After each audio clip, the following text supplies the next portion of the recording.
decide how I'm going to start this Bruce Lee video. A good martial artist does not become tense, but ready. Not thinking yet, not dreaming. I have several questions. What is the highest technique you hope to achieve? To have no technique. Very good. What are your thoughts when facing an opponent? There is no opponent. And why is that? Because the word I does not exist. What was that? An exhibition? We need emotional content. That's it. Let me think. Don't think. Feel. It is like a finger pointing away to the moon. Don't concentrate on the finger or you will miss all that heavenly glory. Do you understand?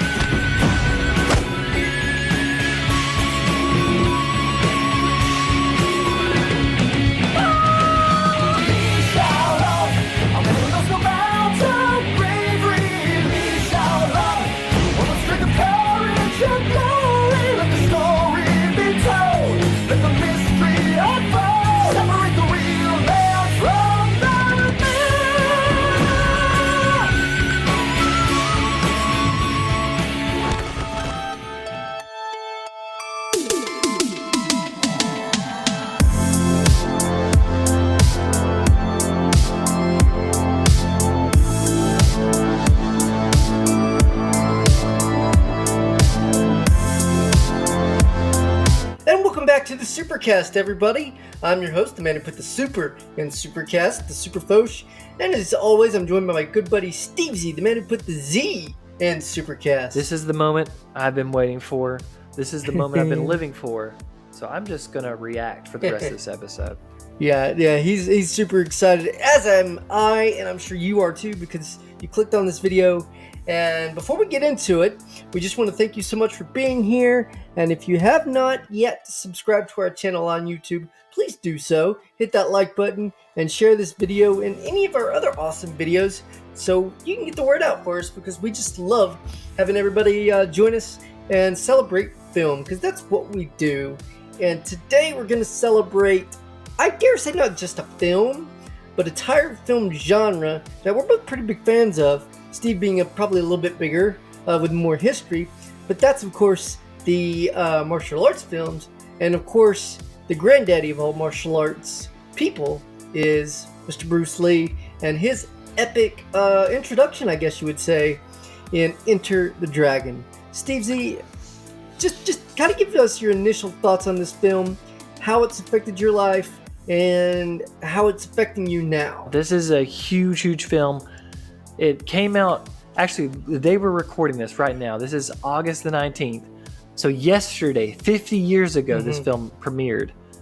And it blew the box office away.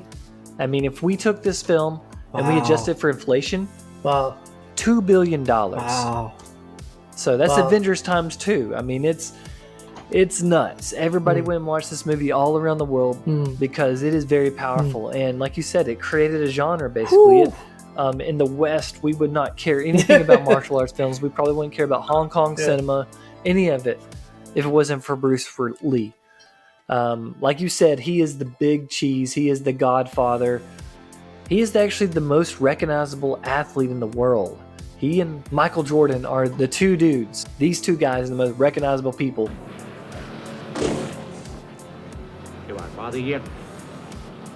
Don't waste yourself. What's your style? My style? You can call it the art of fighting without fighting. The art of fighting without fighting? Show me some of it. Later. He is the goat of goats, and I'm so happy that we're talking about this film right here, because I filmed this pretty young. I think it was before I even moved to my house that I grew up in from 4th grade on. So it was like 2nd or 3rd grade. It's the first time I ever saw this film. And it was the last 20 or 30 minutes, but I'd never seen anything like it. It was just insanity. And then I watched it again in middle school. and that's when it really started clicking for me. The philosophy, just Bruce Lee, the person, what he stood for, what he was about, that really appealed to me. And I got into him. I got into his life. I got into this film, and I watched it so many times. It even affected the way I ran in high school and cross country. I used his philosophy in what I did in life. So, yeah, this movie means a lot to me, and that's why. I mean, I guess we'll get into it sooner or later. The other night when I watched it, I was very disappointed, but guess what? I stuck through it, and I watched it again, and sure enough, I don't know what was into me, but this movie is magical. It works. What did you think about it for watching the first couple times you've ever seen it?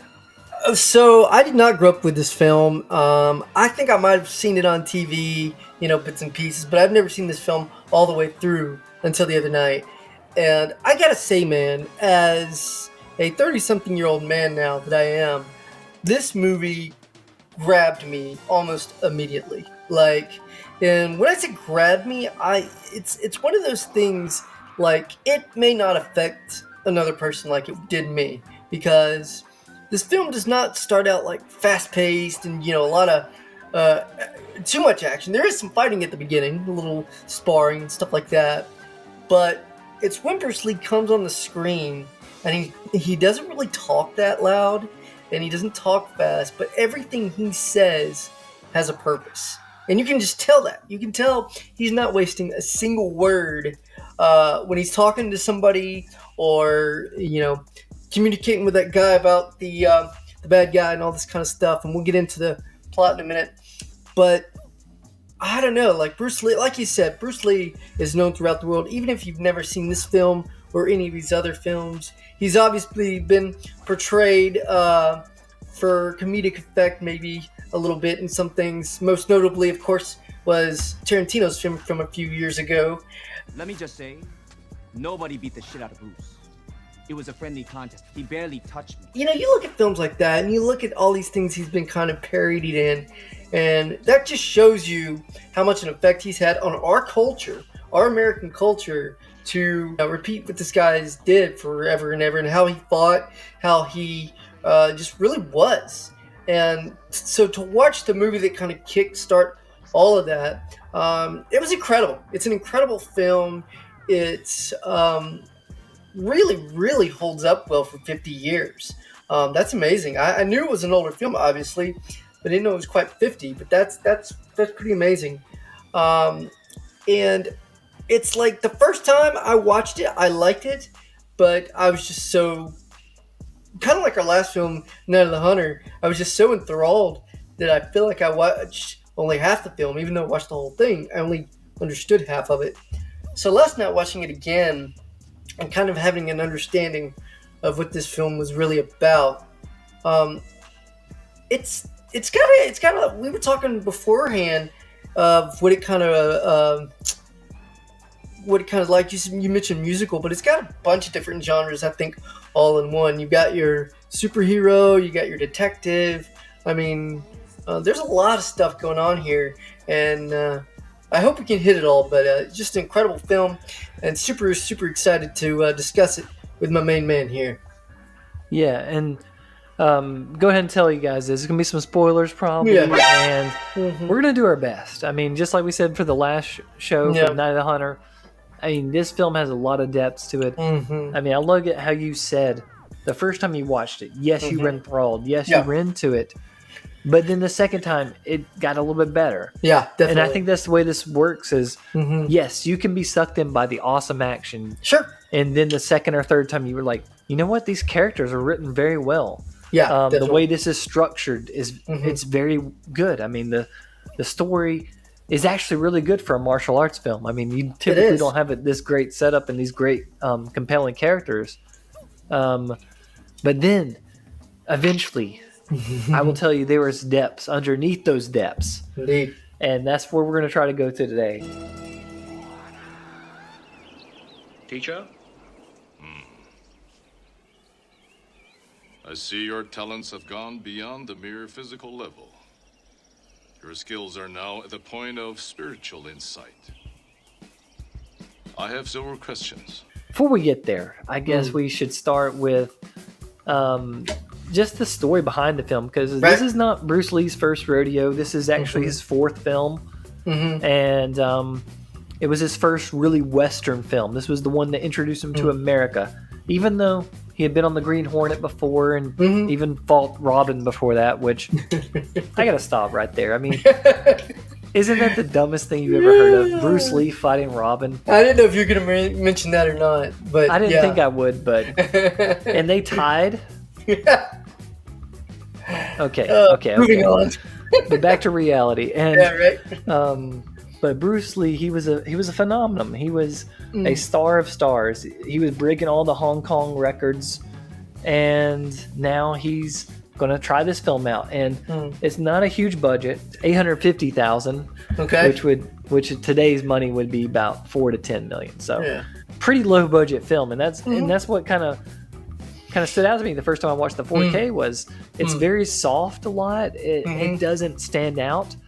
But in a way, it actually kind of works for that. Like, just the sort of soft tones make it look almost more dreamlike when you're watching it at times. And I don't know. I think the filmmaking is top notch, even though Bruce, the only thing he really contributed from that standpoint is the philosophies behind it and also the fight choreography. But I think the director, Robert Klaus, he kind of did a good job of translating Bruce's vision and introducing him very well. And like you were saying, he kind of blends a few genres here. I mean, it's kind of funny that this movie has a lot of James Bond elements, I think. Yeah. And then the film that comes after this in the James Bond series has a lot of Enter the Dragon elements to it. So, yeah, Man with the Golden Gun is definitely a follow-up to this. So, good double feature there if you want to try that out one day. Sure. But, yeah, so... The movie is an interesting sort of just conundrum how it's made. It's got a Chinese crew, American crew, and that's why I think some of the stuff seems kind of weird, but I think it still very much works. I think like you said, you get sucked into it. Yeah. What do you think just about the atmosphere and like the set design and things like that? Oh yeah, like the way this film opens, it kind of shows you around the city and stuff. And it's got this cool music. We'll talk about the music in a minute. But I thought the score was really, really fantastic. I think it really set the scene for this film.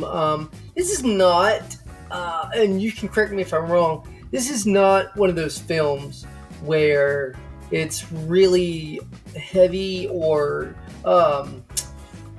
it's I don't want to say it's a feel-good movie at all, but it's like, you know what I mean? Like it's what's the word I'm trying to say here, man?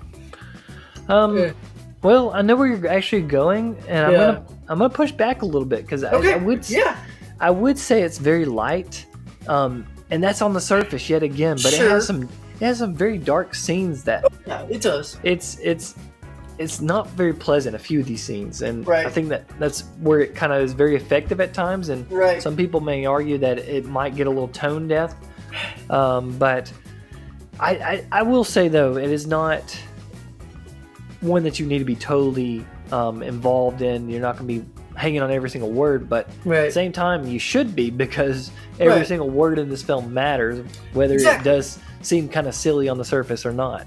Yeah, and that's the thing. I don't mean to sell this film short at all, because it's definitely one of those films that can affect you, and it did me and it did you, whether you've seen this movie 1,000 times or you're just seeing it for the first time. I think there's a lot of elements and there's a lot of lessons and a lot of things that Bruce Lee teaches.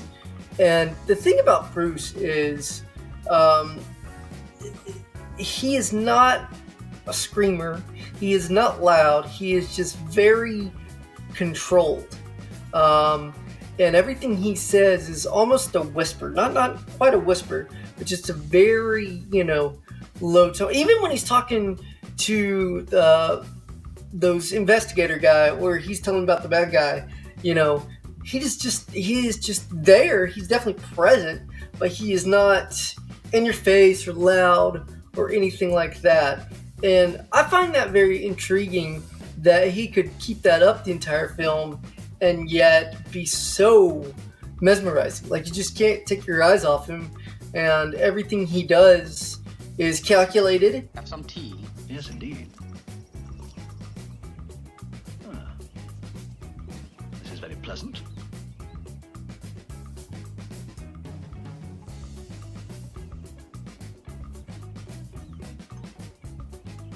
I think you're saying, yeah, he's quiet at times. Yeah. But you're still drawn to him. He Exactly. still has that electric energy, and Does. to me, that's what he's all about. And Yep. if you watch his films leading into this, he's definitely a star. You were drawn to him. Yeah. Yes, his fighting is awesome. Yes, his physique is top caliber. I mean, Unreal. it's like him and Schwarzenegger and Conan. They're like the top two. Period. But same time, as far as acting chops, he has that James Deanism to him. I think that I like sort that. of magnetism. Yep. That yes, I'm not going to be over the top, but I'm just so cool, and I know where I am. And this character that I'm playing, he's the same way. He is an enlightened individual who kind of knows where he's supposed to be in this universe, and he just adapts for the whole film. That's the whole thing. Is yes, things come his way, obstacles come in his path, but just like you and I, we have to adapt. We have to change with the times. He does it in the film, and that's what it's all about. So I guess that's where we should start is There we go. the before credit stuff. It is the most important part of the whole film. Mm-hmm. It sets up everything. And like you were saying, it starts off with this little fight, the Shaolin Temple. That's actually Sammo Hung, my favorite guy out there that's out there fighting against Bruce. Bruce just called him up one day and he's like, "Hey, you want to be my film?" And he's like, "Sure, buddy." And they went and shot it one afternoon, and it was the easiest part of the whole film, I think. Yeah.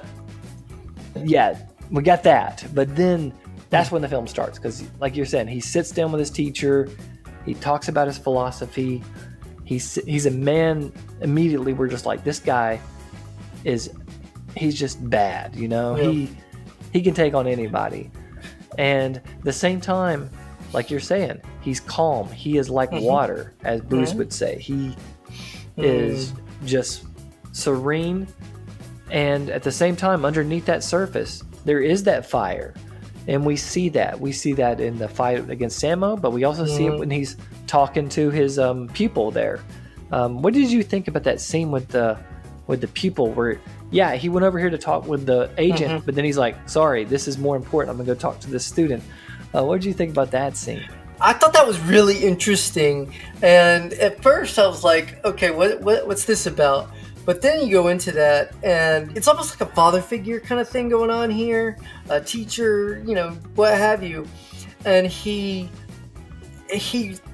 like this, he works with this guy on kicking. He's like, "Kick me." And he's like, okay. And he does it. And to me anyway, he didn't look too bad, but he's like, no, you're doing it wrong. You're thinking too much. He's like, feel it. And I love that. I think that's when the movie had me, when he said, you're thinking, you're not feeling. So many times I've heard that throughout my life, whether it be playing music, acting, or what have you. And I just love when somebody says that, because that just means... Yes, interpret this not just as some action, but of some, psychological thing, and it changes the way you do things. And so I think honestly that's when the movie had me right there, because of that single line. And it, for a lot of people, it might just be a throwaway, or but to me, that's it. That's what I'm about. So I was so happy to hear that, and it just got me excited for the rest of this film, because then you're like, okay, we're here, where are we going now? And it's like the more you see of Bruce Lee, the more you want to see more of him, whether that's the fighting or the acting. I think a lot of people who aren't used to very foreign films and seeing these kinds of movies may not understand a lot of times how they are enunciating or how they're expressing themselves. But I think once you do that, and once you realize that he's not being a snob, he's not being, he's just being very respectful. There's a respect there for whoever he's in the scene with, and that also drew me in a lot as well. Yeah, and I think you're definitely take it in the film the way you're supposed to there. Because after the credits, it gets to the action, it gets to the actual plot, but this stuff beforehand is very important because it introduces you to him and introduces the philosophy. Yep. As I was saying, the whole part about emotional content will come back later. Yep. And like you were saying, also, this is a holistic approach. Yes, he's applying it to martial arts here, but it applies to everything in your life. And that's what this movie, where it kind of reaches that next level. And Bruce, he's definitely cognizant of that. That's why he puts this in the film. And like you were saying, not everybody would probably be jiving to this right now, especially not in 1973. Right. So that's probably why they cut this part out, because it just kind of confused people. Maybe they were just like, let's get into it. But I love this stuff in the Shaolin Temple. It sets up everything. Yep. It tells you who he is. It tells you about the philosophies that come up later in the fights. I mean, that one line from the teacher, who at this point in the story, we have to realize that he and Bruce are the same level, you know? Right. That they're talking to each other as peers, as fellow masters. They are not pupil to student anymore. And they're talking about how the enemy is going to have nothing but illusions. Yeah, we'll come back to that later when we talk about Han. Because that's huge. So this movie, like we've been saying, it's great. It starts out awesome. It brings in all these stakes because, first off, the first stake, this guy Han has betrayed the Shaolin Temple. He was trained, and he has taken his gifts and he's using it for evil. He's polluting the world, we should say. And then we have Braithwaite come in, the British guy who. I mean, if you don't laugh at this guy, then you're misinterpreting this character. Yeah. But we have that. We have the good old man going on a mission sort of motivation. But then later on, we get introduced to the personal element. And I don't know which of these three is the most compelling, but to me, I want to lean toward the sister. I think coming out for the sister's revenge, knowing that this is another element. At least it should be, but as we'll get into the fight with O'Hara later, I'm not sure it does affect his actions too much. I don't know. What did you think about this added addition of Angela Mao as his sister and sort of this kind of dark scene? Okay, so this one had me tripped up, and I'm glad you mentioned this because I wanted to discuss this part with you because, again, you know, I can't help but watch things with my own viewpoint. So as a person, as a American, you know, over here, my thing is, you know, family's first, and you got to defend family, and that's, you know, a non-question. And it just almost seems like that's not his motivation to do that. Like maybe you and I would. And again, I didn't know. And again, this is why we had this show, so I can discuss this with you, because I did not know how to interpret that from his point of view. Because it looks like, to my thing, it's like, oh, well, you know, yeah, she's my sister, but whatever. Like, there's not that emotional attachment, at least not from the outside, not from that you can read on his face. It may be in there, but he's not externalizing that, if that makes sense. Yeah. I think it's a shocking thing to him because he's like, why have you not told me this before? He seems kind of like that. He's upset. But I think when it actually comes to time to doing something about it, I think at that point, it is beside him. It is not important to him anymore because, as we were saying, this guy he's Bruce. He is trying to be the person in the moment. Yeah. But at the same time, he is above all this stuff. And that's why he's an awesome character. And that's why we'll get into cultural significance later, but as an Asian kid growing up in the 70s, this would have been just amazing because he's a superhero, like you were saying.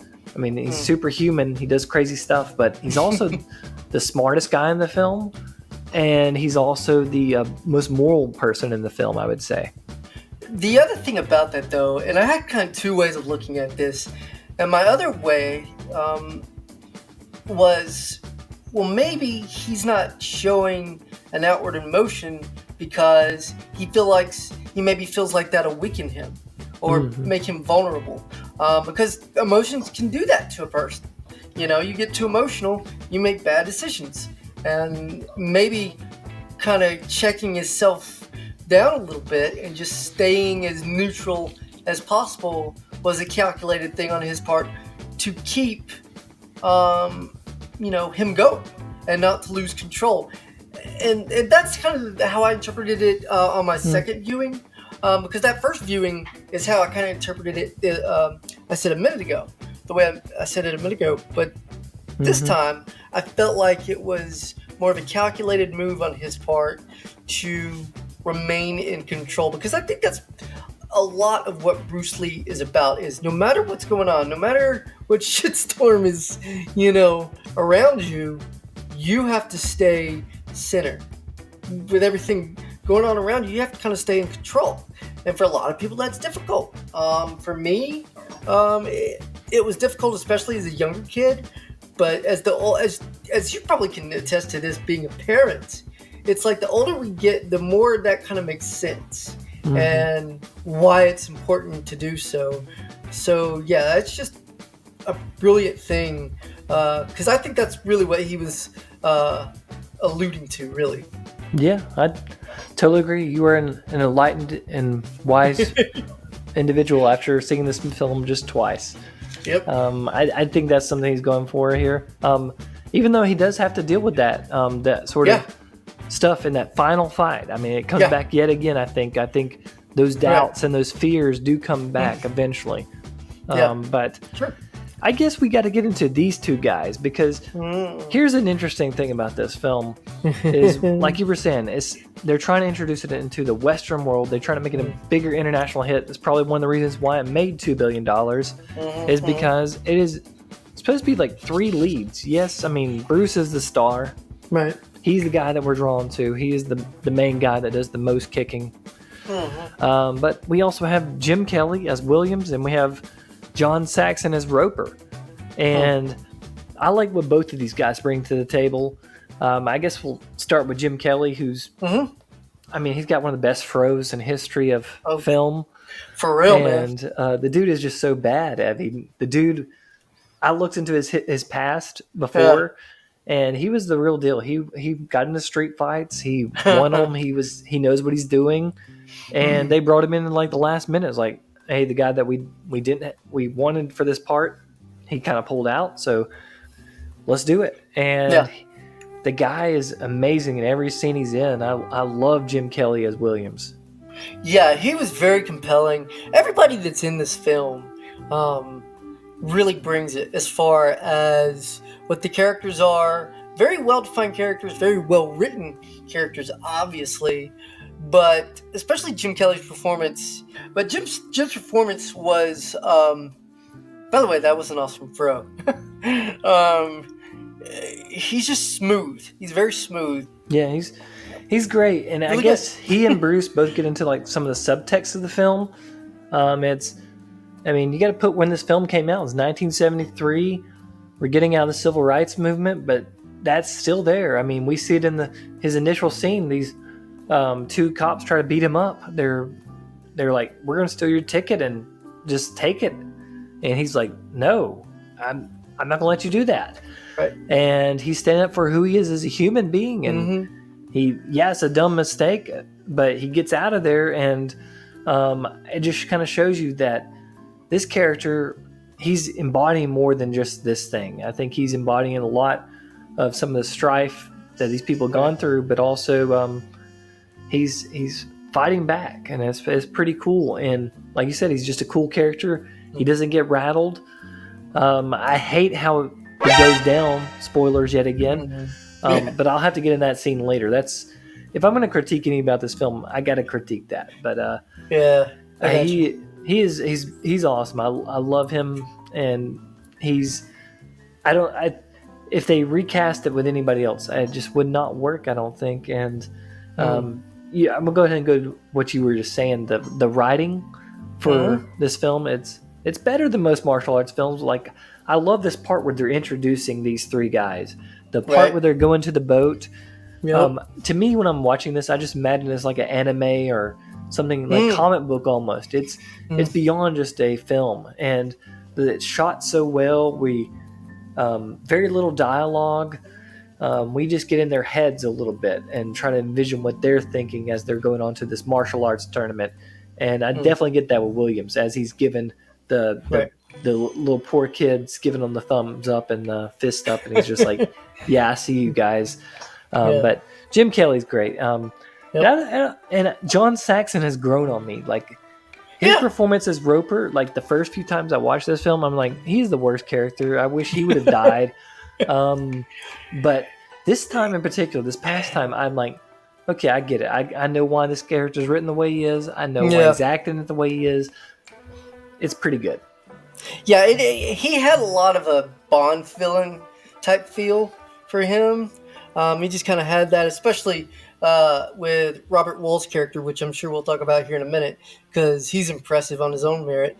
But Saxon, he grew on me too. I think multiple watches of this film benefited that for me as well, because the first time I was just like, I'm probably gonna forget about him. I don't know. He just seemed very generic, whatever.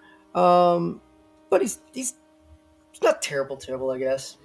No, and he brings it, and I'm impressed with the shape that he's in, because I looked into this guy yet again. He can fight, and Bruce wanted him in the film, so obviously Bruce knows he can do the part, and he pulls off, because this character I think was written a certain way, right? And then as the film started going, you could tell that it kind of changed, because maybe he was supposed to be the bad guy, maybe he was the one that's supposed to die originally, right? But him coming at the end and being sort of his sort of arc, I think it really works. How he goes from this sort of selfish guy that just gambles to, I'm gonna kind of just leave it all out here. Like this is a bet that I'm making that I'm probably gonna lose, but it's the right bet. I'm gonna bet with Bruce and go with him, and we're gonna try to defy the odds and see what happens. And I think that's a pretty cool part of the film. But I guess we'll get into that later.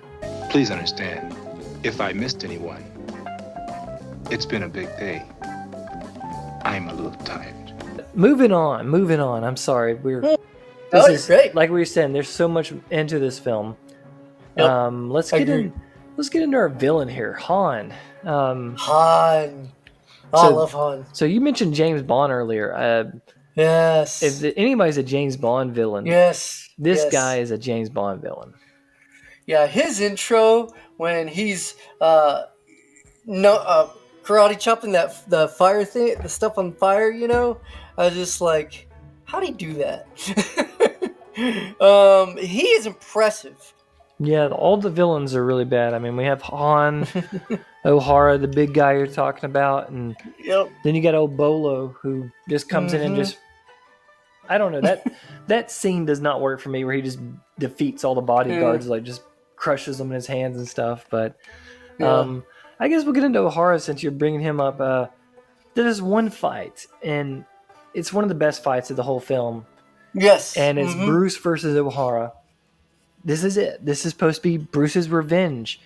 And this is the emotional content piece. This is what this scene is all about. It's bringing back that philosophy from earlier that we were looking at. And yes, he could be angry. Because if he's just angry like that his student was earlier in the film, what's going to happen? He's not going to win, I don't think. He's not going to be able to be as effective. He might let his guard down. O'Hara's going to get a punch in him, because O'Hara looks like if he gets one good punch in on Bruce, he's probably going to kill him. It's over. Yeah. Exactly. But instead, Bruce is calm, and he's just better than this guy. And he brings that emotional content. He brings in that training. He brings in that fire from his sister, and he just wrecks this guy. And you think that would be it, but no, this film goes further, because O'Hara smashes some glasses and comes after him. And then we get this scene that I remember the first time I ever watched it. It just disturbed me to all ends. I'm like, did he just do that? Did he just really jump on that guy and break his neck? And the score does this crazy sort of horror film vibe to it. But even more than that, Bruce's reaction. What is he experiencing that? Is that I don't know. What were your thoughts when you watched this scene? It was incredible. I mean, I could say that for any scene of this film, but especially that because I like that you said a horror, because it was very tense of a scene. And I want to just say, I just want to go back a little bit. I've always been a fan of the little guy versus the big guy, mainly because I'm a little guy, and I just, you always root for the David and Goliath story.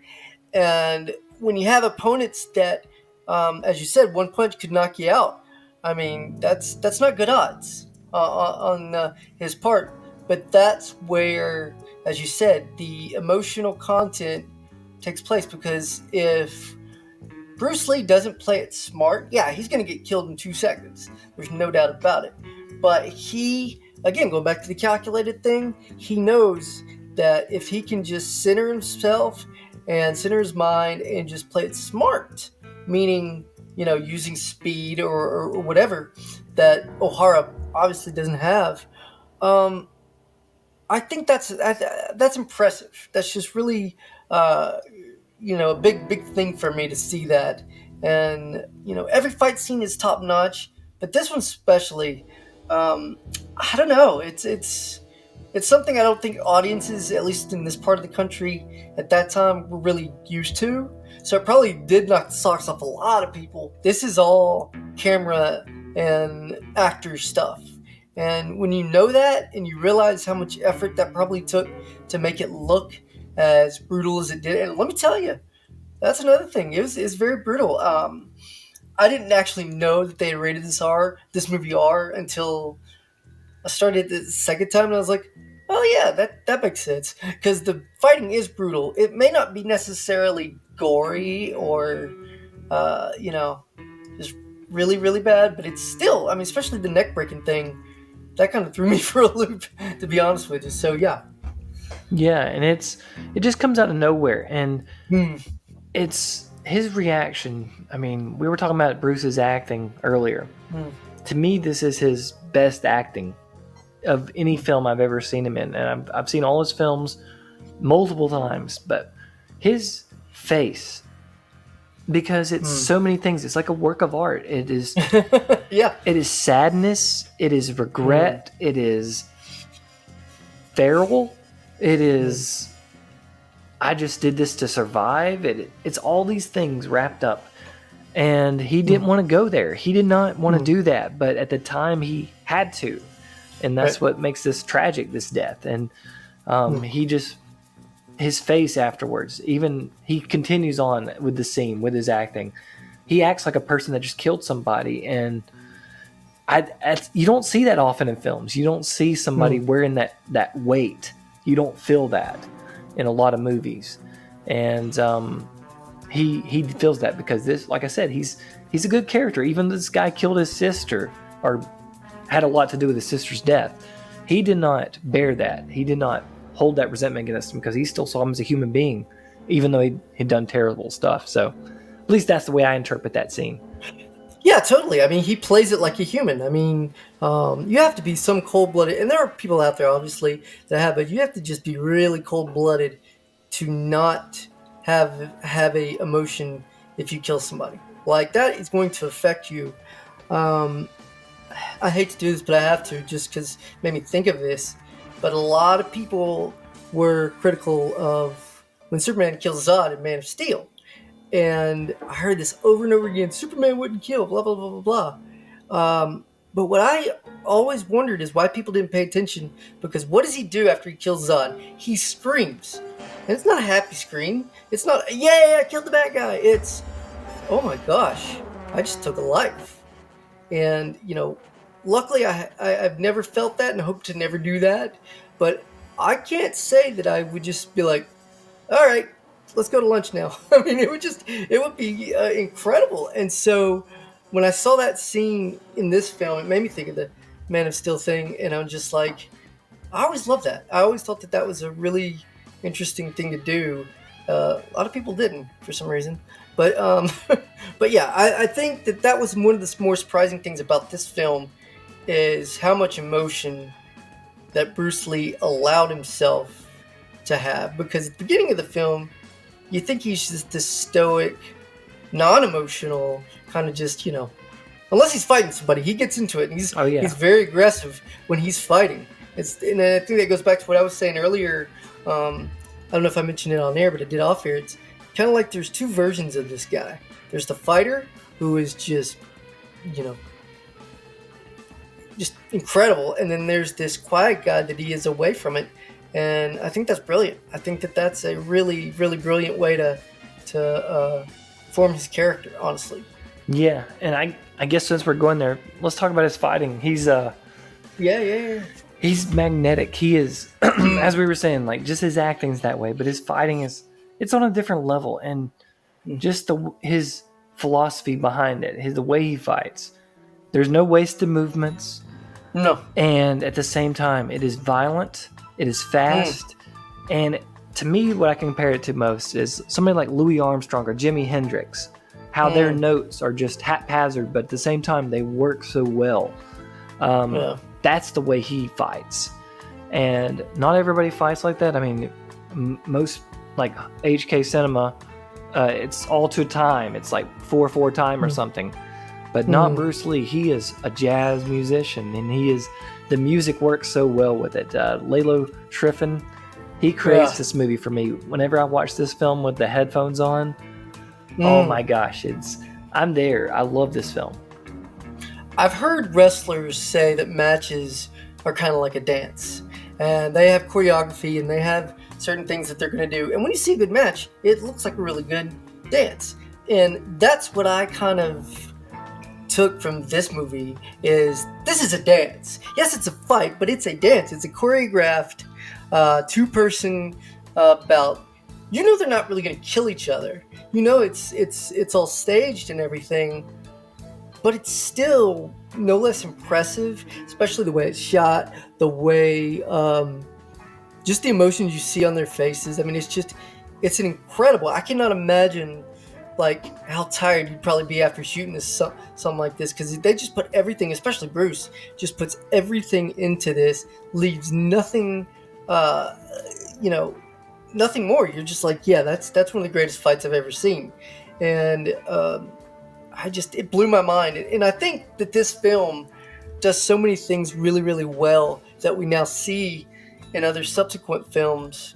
But to go back to the original and just watch this, dude, I'm telling you, I texted you the other day, I have become a huge, huge fan because of these films. And obviously, the acting is fantastic and really good, but the choreography for these fights is, when there's no CGI and there's not a lot of, there's basically practical effects, how could you not be like, mind blown every time you see this? Because I certainly am. Yeah, and it's like we were saying, it's Hong Kong action. They are actually hitting each other. It's part of it, and that's why he got the people he got. And you kind of want to think, as the choreographer, he's working through them. He's helping them figure out their style, how the fight's going to go. And I think that works really well. I mean, even our other two leads, John Saxon, like I said before, he grew on me this time. I love his little jump kicks he's doing throughout his fights. And Jim Kelly, we've got to finally get to it. Go for it. So he goes down. He gets killed. And I can't, no matter how many times I watch this scene, it just does not sit well with me. It hurts me. I do not want to see this guy get killed in the way he does. And yes, in the 4K, it looks really cool. It looks like a comic book or something. As he said before it happened, he's like, "You are coming straight out of a comic book."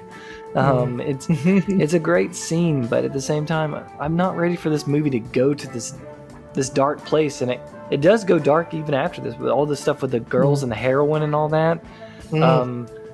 It's a very tough film, and definitely watching Jim Kelly go down. Williams, he was my favorite character, and he gets killed. I think it's an effective scene as far as the way it's portrayed, as I said a minute ago. I'm disappointed too. But I think this was a good move on their part to do this, because it really shows the weight of the situation.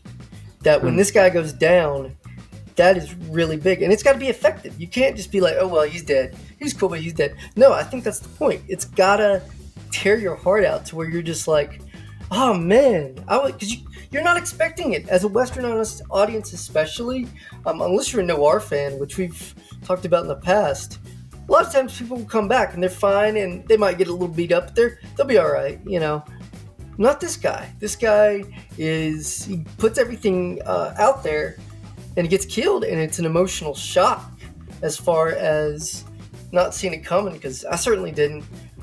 But I think when you look at the context of the story as a whole and what they're trying to say here, I think it would have probably been worse had he lived, or even, you know, got paralyzed or something like that. I really feel like if you're going to go that route with a movie like this, and you're going to say, this is a brutal movie, we're going to show you how brutal, fine, great, wonderful. If you don't kill the guy, I honestly feel like it lessens the film, in my opinion. Yeah, I totally agree with you. I think it adds a lot of weight to it. It adds stakes. Mm-hmm. I mean, that's why Game of Thrones was awesome, because anybody could die. Right. And he dies, and it wrecks you, and it makes that whenever Bruce confronts Han at the end and gets that revenge, it makes it better, just because Han's a terrible person. Yep. That's one thing that kind of got me this time. That final fight at the end is, man, Han's kind of a pushover at first, but at the same time, I'm like, yeah, he deserves this. This is what he gets for being such a terrible person. Yep. He deserves to get wrecked by Bruce. But before we get to that, there's another great fight scene, and I don't want to break down every fight in this film, but there is the one is very memorable. It's whenever he's in the underground layer, and he's just taking on all the goons. Everybody's swarming him, and he's picking up sticks first. He's picking up nunchucks. He's everything. This is where the movie really takes off for me. These last two fights, no matter what day I pick it up, I'm totally immersed in this film. Yeah, I mean, how can you not be? I mean, and you're like, you don't know. Speaking of outcomes and stuff, you don't know if he's gonna make it, because there's all these people. But, you know, precision and agility and all those things that Bruce Lee really did have, and all of that was, you know, fairly real. So to see that, you're just like, this guy's unbelievable. This is just like, and there's not a lot of camera tricks. There's not a lot of weird cuts that makes it, you know, waters it down a little bit. I mean, it's brutal. Like I said before, this movie is brutal film in its portrayal of this, because that's how it would be in real life. If you're going to get in a fight like that, and you're going to show a fight like that, and I think that, again, going back to what I said a minute ago about the death, if you whitewash that a little bit, or you know, then it's not as effective, because that's what that movie needs. That's what that scene, I should say, is showing you, is that he's got his own power, and he uses it to his full potential, and man, it's entertaining. Yeah, and it's going back to his philosophy. It's all about versatility. What do I need at this moment to get to the next guy? What movement do I need? Oh, here come the nunchucks. Okay, we're going to use this now. Yep. And it's perfect. It's great. And it does bring up one thing that's kind of funny, though, when you watch it. I mean, Jackie Chan gets his butt kicked, and he's the best goon ever getting punched in the face ever. He's just like, ooh. He's playing it up so big. It's awesome.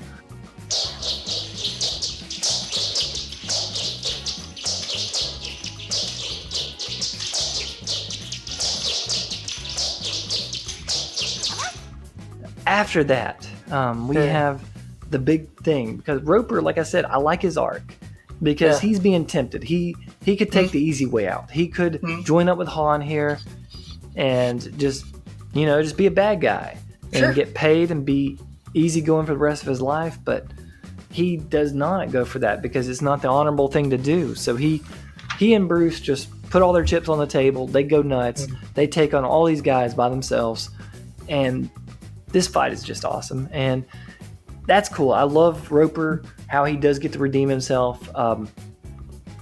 Earlier, that one scene with Williams, when he's just hanging up and Roper sees it, that too is a place I didn't want this film to go, but it does.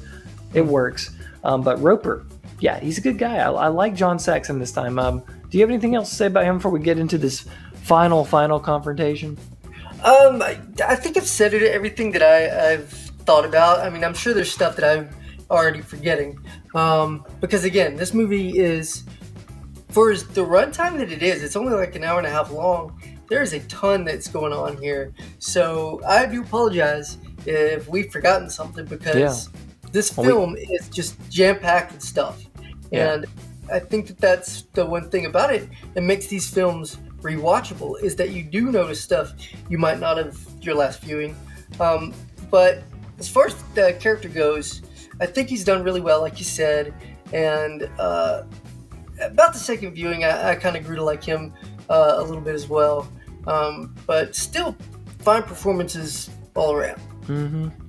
But this final fight, like I was saying, Bruce is wrecking him. And then they go into this Hall of Mirrors, which to me, it's like one of the most iconic scenes of almost any action film ever. Yeah. Like I said earlier, Man with the Golden Gun kind of rips it off a little bit with the mirrors. Yeah. But it's so iconic. It's just the look of it, the visuals. But beyond that, it goes back to our whole philosophies of this whole film. So Han, he wins because this guy, he uses illusions. He used subterfuge. Right. I mean, if Williams knew the guy's hand was fake beforehand, if he knew they were made out of stone or iron, whatever they're made out of, Sure. he might have fought a little bit differently. Definitely wouldn't have taken a punch to the face. But then he tries to use it on Bruce. And yes, he's using those illusions. But then Bruce remembers the teachings from earlier, that the enemy only has illusions. So once you break through that and you break through the fear and you just react, then that's when the fight becomes his. And I love the way the film just syncs that all up. He has the old flashback a little bit, and they start smashing the mirrors, and then all of a sudden the music picks in, and it's just great. It's so great. What do you have to say about this scene? Bruce Lee had it all figured out. I mean, you've heard every coach and everybody say it's all about the mindset. It's all how you train your mind. And, as you mentioned, the beginning of this film with that little teaching moment, and it comes back around. Boy, was that awesome to pay off, because it's a great scene at the beginning and wise words, and I was intrigued. But for that to come around and him to use his own teaching, God, that was just incredible. And I've often said I should have studied psychology in college, because that's my thing, is, what psychological advantage does he have over this guy? Because obviously he's the smartest one in this fight. The other guy might be a better fighter or bigger or whatever, but this guy has it up here. And so he knew what to do. He centered himself. He didn't let his emotions get out of control, and he outsmarted his opponent, which led him to win. And just the way that that's all presented, it's a lot. But it's just so good, man. I don't know what to say. It just blew my mind. Yeah, it definitely does that. And the movie leaves you satisfied. It leaves you, whenever he comes out and the sun's coming up and he and Roper exchange looks, and then randomly the cavalry arrives when nobody needs them. The helicopters fly in. You're just feeling pretty good. I like this. And it's definitely a rewatchable, like you're saying, and the legacy. This movie's 50 years old, and it birthed a whole bunch of copiers, and martial arts films would not be where they are if it wasn't for Bruce Lee. And it's a great film, and it's going to live on for 50 more years, I think. I was about to say the same exact thing. They'll be watching this film 50, 100, 200 years from now, just because of what this film meant to that time period. Because again, there was not a lot of kung fu stuff as far as over here is concerned that we were as familiar with. But this one little movie kick-started everything. I mean, from other movies, other TV shows, to video games, all that, I believe, can be traced back to this film in particular. And if this film hadn't worked, if this film had bombed, who knows what our society would be like now, because it really kicked off this renaissance of martial arts that I think we're still celebrating, you know, and it's kind of cool to see. I mean, like, you think about the movies that came after it, like Rocky or Karate Kid or stuff like that. I mean, that's all because of this film, I believe. I don't think you have Rocky without this film. I mean, it's just so many things that you can attribute. Obviously, you have video games like Mortal Kombat, Street Fighter, that we all latched onto in the 90s. And again, I still feel like this film's to be thanked for that. So you cannot... It would be hard-pressed for me to find any critiques as we kind of wrap things up here. Do you have anything, you being more the master, so to speak, is there anything glaring or annoying or whatever that you see when you watch this film? Or what do you think? I say if there's anything glaring, it's something that most people would kind of just look over, or it's just baked in. I mean, yes, most people have a hard time getting into this film right off the bat because it's dubbed, because the recordings, the music was done, or the voices were recorded after it was shot. So yeah, you got that little hang up. But after that, I think those that are big in HK films, they might say this is not the best action choreographed film, because obviously in the 80s they take it further, they go nuts. But I think as far as what it is, as far as its impact, and for me what really sunk in this time is Bruce cannot be compared to those guys. The way he fights is different. The way he choreographs the scene is different. The way this film is shot is different. So as far as a filmmaking technique and all that stuff's concerned, this movie's superb.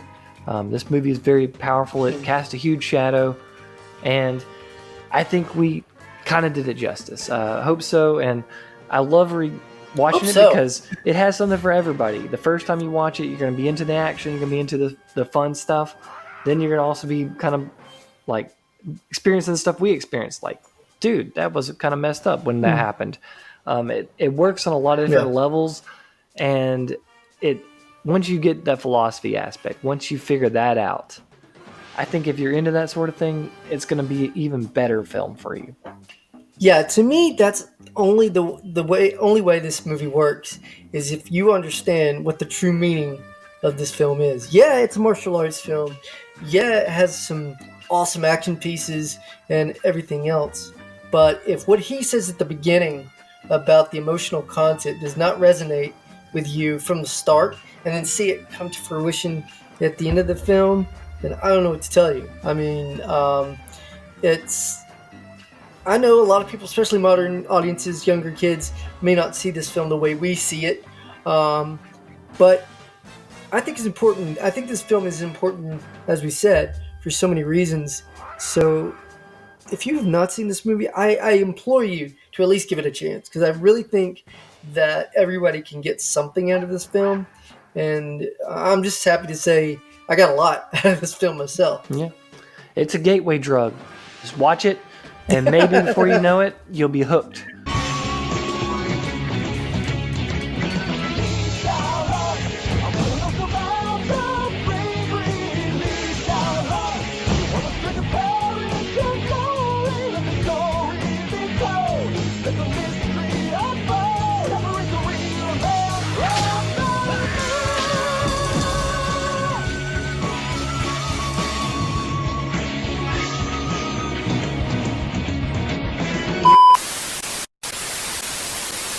On the next episode of the SuperCaZt.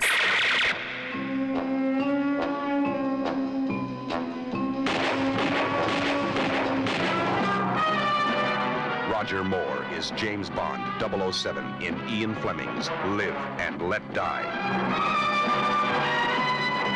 My name's Bond.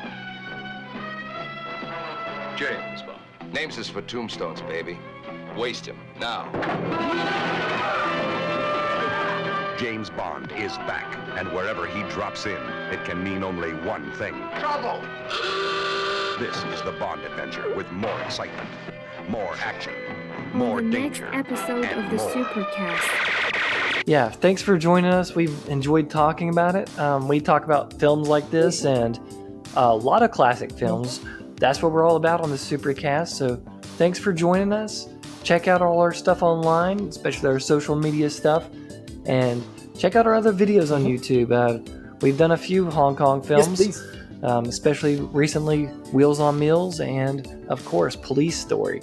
So check those out. Continue subscribing and sharing with your friends. And for myself, Steve Z, and for my dearest friend, the Superfosh, we thank you for joining us on the SuperCaZt.